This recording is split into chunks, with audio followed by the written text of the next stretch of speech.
شیعوں کی صفات حضرت علی علیہ السلام کی زبانی۔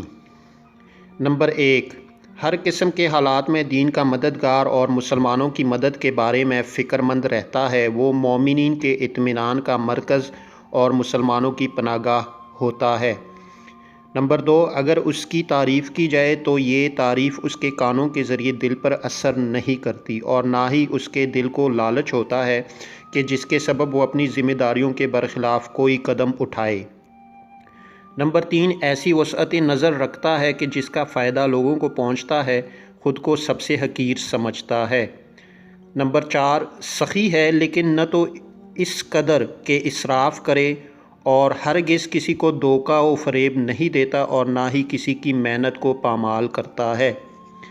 نمبر 5، بے سہارا لوگوں کی پناہ گاہ اور مظلوموں کی داد رسی کرتا ہے، اور ہرگز اس راز کو فاش نہیں کرتا جو اس سے بیان کیا جائے۔ نمبر 6، جب کسی میں اچھائی نظر آتی ہے تو اسے بیان کرتا ہے، اور اگر برائی نظر آئے تو اسے چھپاتا ہے۔ نمبر 7، لوگوں کی برائیوں کو نظر انداز کرتا ہے، اور اگر اس سے معذرت خواہی کی جائے تو قبول کر لیتا ہے۔